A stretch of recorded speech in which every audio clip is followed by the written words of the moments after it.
नंदीपुर गांव में बजरंग नाम का एक दूध वाला था। बजरंग बहुत ही घमंडी था।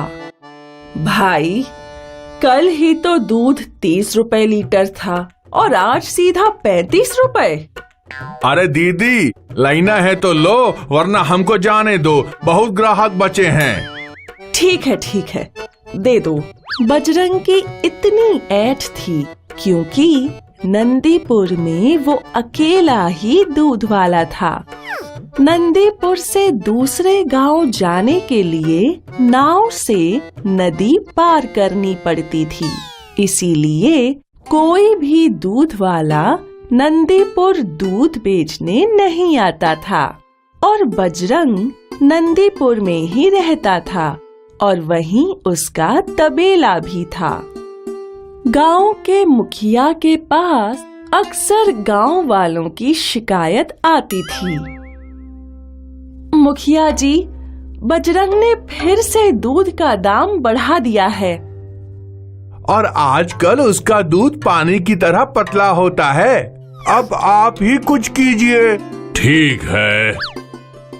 मुखिया जी सोच में पड़ गए। कुछ देर बाद उन्हें कुछ सूझा और वो भीखू को लेकर नदी के पार चले गए। मुखिया जी सीधे मंडी पहुँचे। भीखू, यहाँ अच्छी अच्छी गाय हैं, चलो इनका दाम पता करते हैं। ठीक है। अरे भाई, ये काली वाली गाय कितने की है? सिर्फ 1000 रुपए की है। और ये सफेद वाली? वो भी 1000 रुपए की है। ये गाय कितना लीटर दूध देती है?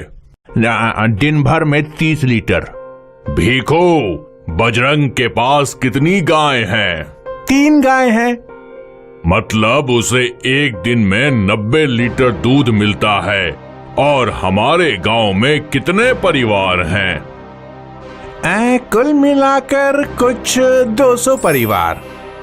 भाई, हम 5 गाय लेंगे, हमें क्या दाम पड़ेगा बताओ?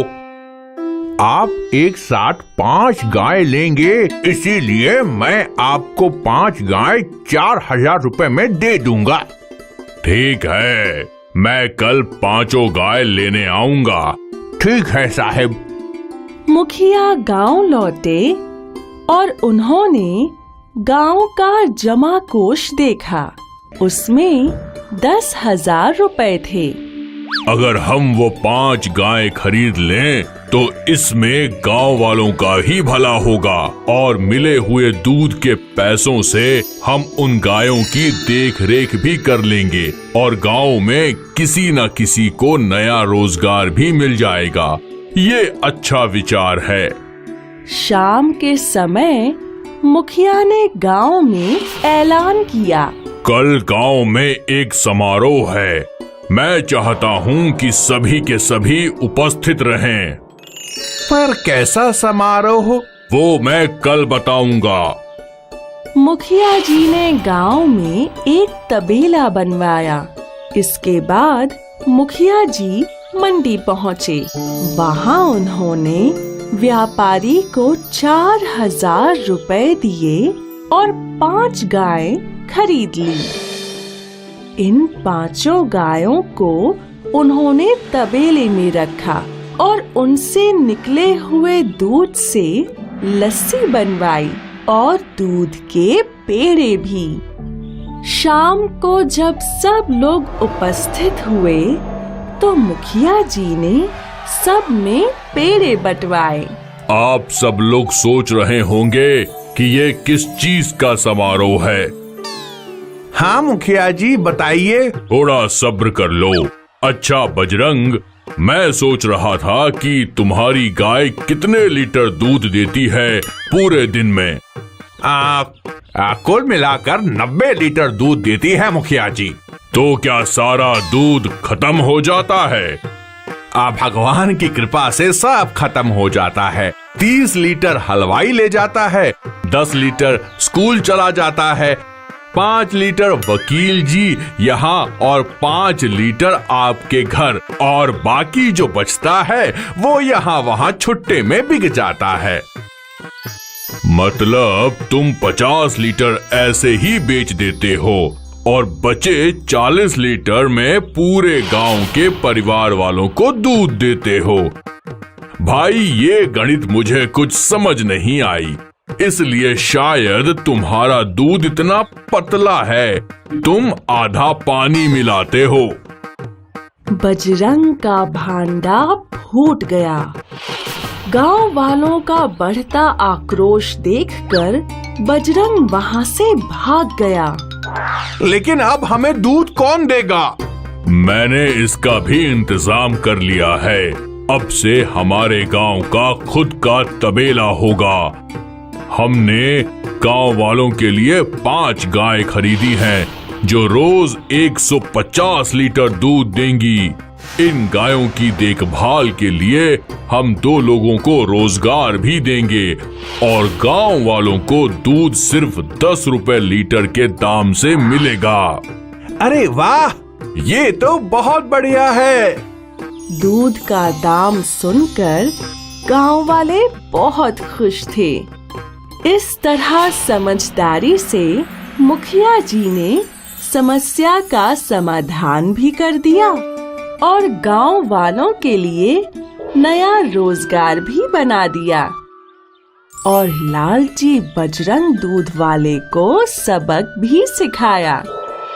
इसीलिए कहते हैं बच्चों कि समस्या का हल समझदारी से ही करना चाहिए।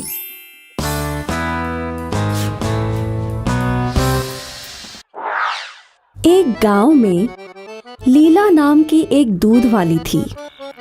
लीला के पास 2 गाय थी, जिनसे वो रोज दूध इकट्ठा किया करती थी। दूध इकट्ठा करने के बाद वो गांव-गांव जाकर दूध बेचा करती थी।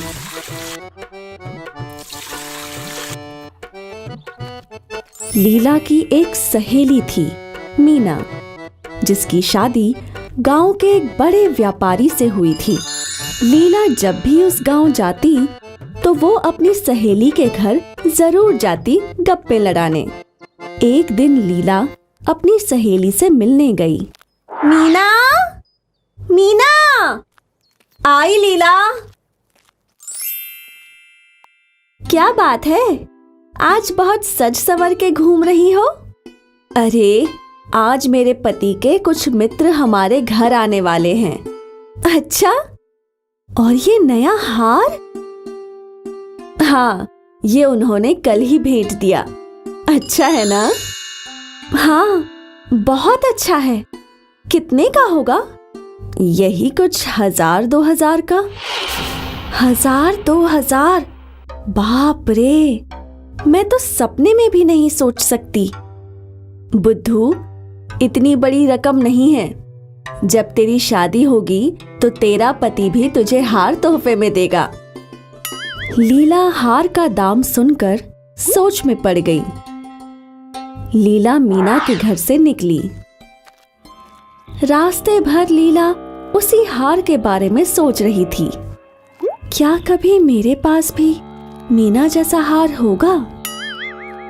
उसकी शादी तो एक अमीर व्यापारी से हुई है, जो उसे महंगे महंगे हार उपहार में दे सकता है। पर मेरा क्या?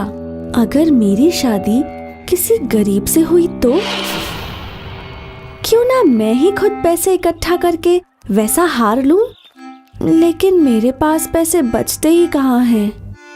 लीला ऐसा सोचते सोचते चल ही रही थी कि उसका ध्यान नदी के किनारे दूध में मिलावट कर रहे नत्थू दूध वाले पर गया। ये तो खुलेआम मिलावट कर रहा है। इसके पास 2-2 घर भी हैं। शायद मुझे भी इसी की तरह दूध में पानी मिलाकर बेचना चाहिए। इससे मुझे बहुत सारे पैसे मिल जाएंगे। ऐसा सोच लीला बहुत खुश थी। अगले दिन लीला ने रोज की तरह गायों से दूध इकट्ठा किया और फिर उसने उसमें आधा पानी मिलाया। लीला ये दूध लेकर गांव गई। उसने ये दूध गांव वालों को बेचा और अब उसके पास दुगने पैसे थे। अरे वाह, आज तो मैंने दुगने पैसे कमाए हैं। अगर ऐसा ही चलता रहा तो मैं जल्दी हार खरीद पाऊंगी। लीला फिर रोज दूध में पानी मिलाने लगी और बेचने लगी। वो बहुत खुश थी क्योंकि अब वो ज्यादा पैसे कमा रही थी। एक दिन की बात है, लीला नदी के तट पर बैठकर अपने कमाए हुए पैसे गिन रही थी। 201, 202, 203। अरे वाह, मेरे पास तो 200 से ज्यादा पैसे हैं, वो भी एक महीने में। इसका मतलब और 5 महीने में मैं वो हार खरीद पाऊंगी। लीला बहुत खुश थी। उसने नदी के किनारे आराम करने की सोची। जब लीला नदी के किनारे सो रही थी, तभी वहां एक बंदर आया और उसने लीला की पैसे की पोटली उठा ली। लीला की आंख खुल गई। मेरे पैसे वापस दो। बंदर ने वो पोटली पानी में फेंक दी। फिर लीला फूट फूट कर रोने लगी। अरे मेरे पैसे, मुझे मेरे पैसे वापस दे दो। कोई मुझे मेरे पैसे वापस दे दो। तभी वहां जल देवता प्रकट हुए। क्या हुआ लीला? मेरे पैसों की पोटली नदी में गिर गई। तुम्हारे पैसे? हाँ, मेरी मेहनत के पैसे। क्या तुमने सच में मेहनत की थी? मैंने उस हार के लिए। वो तुम्हारे मेहनत के पैसे नहीं थे, इसलिए वो तुम्हें नहीं मिलेंगे। तुमने दूध में मिलावट करके दूसरों को ठग के वो पैसे कमाए थे। वो पाप की कमाई थी। मैं समझ गई देव, मुझे माफ कर दीजिए। अब मैं कभी भी धोखेबाजी से पैसे नहीं कमाऊंगी। लीला को अपनी गलती समझ में आ गई और उससे ये भी सीख मिली कि लालच करके बेईमानी से कोई भी अच्छी चीज प्राप्त नहीं होती। हाय, मैं हूँ शाइनी। अगर आप मुझे ऐसे ही देखना चाहते हैं तो इस वीडियो को जरूर शेयर करें और हाँ, इस चैनल को भी सब्सक्राइब करना ना भूलें